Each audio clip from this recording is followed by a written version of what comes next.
오늘 읽으신 하나님의 말씀은 전번주에 이어서 요한복음 10장 29절부터 39절까지 요한복음 10장 29절부터 39절까지 교독하고 마지막 절은 납독합니다. 요한복음 10장 29절부터 그들을 주신 내 아버지는 만물보다 크시매 아무도 아버지 손에서 빼앗을 수 없느니라. 아버지는 하나님이시라. 유대인들이 다시 돌을 도리들로 치려하거늘 예수께서 대답하시되 내가 아버지로 말미암아 여러 가지 선한 일로 너희에게 보였거늘 그 중에 어떤 일로 나를 돌로 치려 하느냐.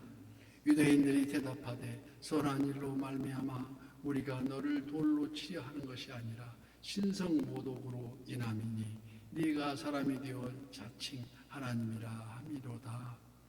예수께서 이르시되 너희 율법 비록 너와 내가 너희를 신이라 하지 아니하였느냐.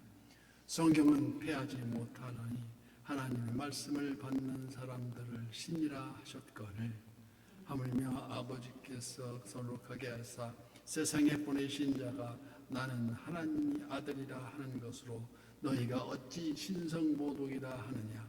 만일 내가 내 아버지의 일을 행하지 아니하거든 나를 믿지 말려니와 내가 행하거든 나를 믿지 아니할지라도 그 일을 믿으라. 그러면 너희가 아버지께서 내 안에 계시고 내가 아버지 안에 있음을 깨달아 알리라 하시니 다 함께요. 그들이 다시 예수를 잡고자 하였으나 그 손에서 벗어나 나가시니라. 아멘. 오늘도 선한 요셉 기도의 향연 속에 새벽을 깨우는 우리 성도님들 모두에게 여호와 샬롬 지키신 하나님의 평강과 풍성한 은혜를 축복합니다. 텔레비나 오디오를 틀면 각종 상품 선전하는 CM송이 분물처럼 쏟아져 나오고 계속 반복하고 또 이따가 반복합니다. 어떤 때는 선전이 주류해서 채널을 돌려버리기도 하지만 그래도 놀라운 사실은 그 광고 때문에 그 광고 효과가 엄청난 판매량을 증가할 그러한 결과를 가져오더라는 것입니다. 거듭 강조하는 이 방법은 어쩌면 제일 먼저 예수님이 먼저 하시지 않았느냐. 예수님께서 원조가 아니신지 다름 아닌 목자와 양들의 관계를 거듭 반복하셨습니다.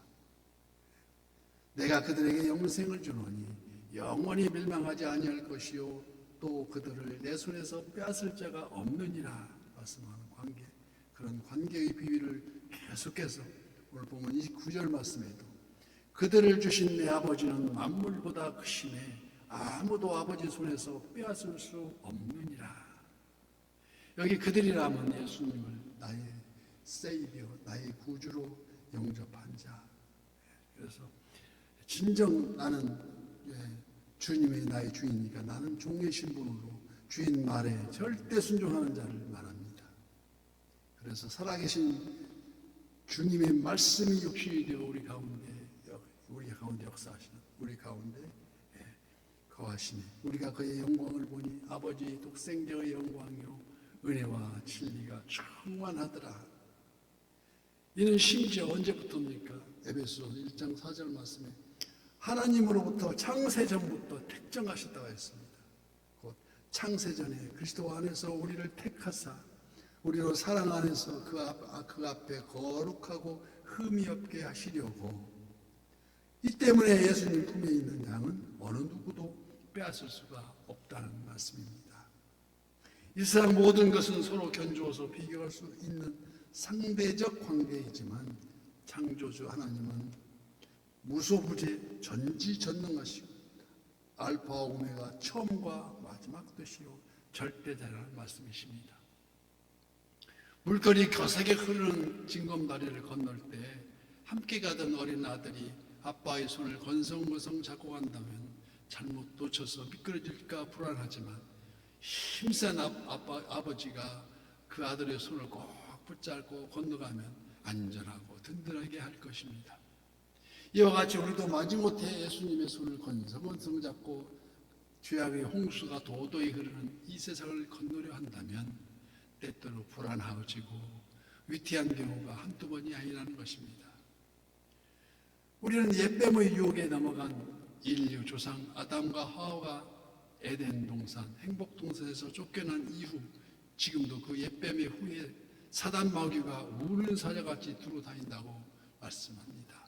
베드로전서 5장 8절 근신하라 깨어라 너희 대적 마귀가 우는 사자같이 두루 다니며 삼킬 자를 찾는다고 말씀하십니다. 그래서 깨어서 기도하고 지금 이 시간도 성령을 통하여서 역사하시는 우리 주님의 존재 방식을 깨달아야 한다는 것입니다. 본문 30절 말씀에도 나와 아버지는 하나니라. 이는 곧 예수님과 함께 하시는 하나님의 보호하심이 우리 피난처이신 나는 포도나무에 놓이는 가지라. 그가 내 안에 내가 그 안에 거하면 사람이 열매를 많이 맺나니 나를 떠나서는 너희가 아무것도 할 수 없느니라고 말씀합니다. 그 하나님을 신뢰하며 시편 46편 하나님은 우리의 피난처시요 힘이시니 환난 중에 만날 큰 도움이시라. 그러므로 땅이 변하든지 산이 흔들려 바다 가운데 빠지든지 바닷물이 솟아나고 뛰놀든지 그것이 넘침으로 산이 흔들릴지라도 우리는 두려워하지 아니하리로다고 말씀합니다. 그래서 본문 34절 말씀 예수께서 이르시되 너희 율법에 기록된 바 내가 너희를 신이라고 하였노라 하지 아니하였느냐고 말씀하십니다. 고대 근동에서 통치자나 재판관을 하늘의 왕께서 하시는 일을 대리한다는 그 존칭의 표시로 신이라고 표현합니다. 별칭이죠. 이에 시편 82편에는 내가 말하기를 너희는 신들이며 다 지존자의 아들들이려나 말씀하십니다. 즉 하나님의 말씀을 위탁받았으니 하나님을 대표하는 신이라 칭하겠다는 것입니다. 그런데 이어서 36절 말씀에 하물며 아버지께서 거룩하게 하사 세상에 보내신 자가 나는 하나님의 아들이라 하는 것으로 너희가 어찌 신성모독이라 하느냐. 예수님은 하나님 아버지가 거룩하게 하신 독생 성자. 여기 거룩이라는 말은 다른 것과 완전히 구별된다는 말씀입니다.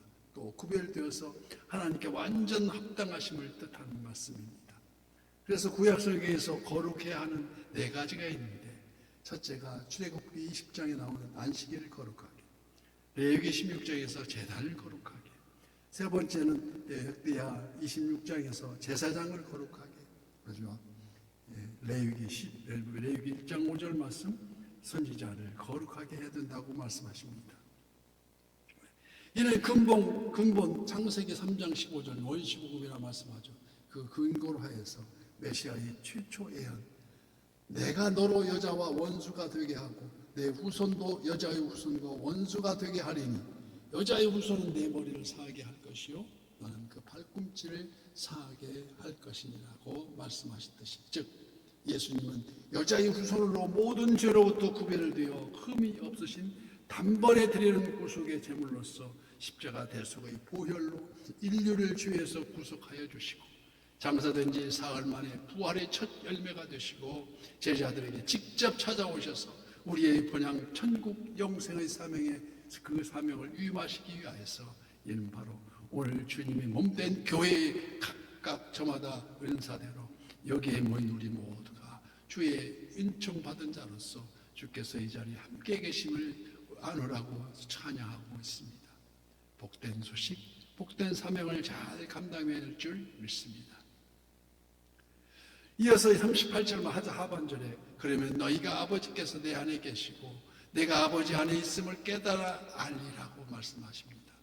천국 복음을 전해주시고 수많은 난치에 있는 먼자 기머거리 귀신 내쫓으시며 오병이어와 죽은 자를 살리시는 열매를 모아 그 열매를 그 나무를 알듯이 행하신 일을 살펴 거룩하게 구별하여 보내셨음을 믿어야 한다는 것이 아니겠습니까? 예수님은 그 생애에서 핍박과 환영을 경화해서 받으셨습니다. 가난한 군중에게 환영을 받았지만 바리새인과 유대 지도자들에게 핍박을 겸하여서 받으셨다는 것입니다. 또한 당시뿐만 아니라 오늘날도 똑같습니다. 오직 복음의 진리, 어느 지역이나 어느 가정이나 환영한다고 기고만장해서도 안 되고 핍박한다고 두려워해서도 절대 안 된다는 것입니다. 큰 강물이 유유히 흐르듯이 열방을 구원하는 큰 뜻을 갖고 환난과 핍박 중에도 성도들은 신앙을 지켰네요. 찬송하면서 오늘도 새벽을 깨우며 각자의 삶 속에서 오직 복음에 합당한 선한 유세 각 지체가 되시기를 중무하며 끝까지 승리하시는 우리 모두가 되시기를 예수님 이름으로 축복합니다.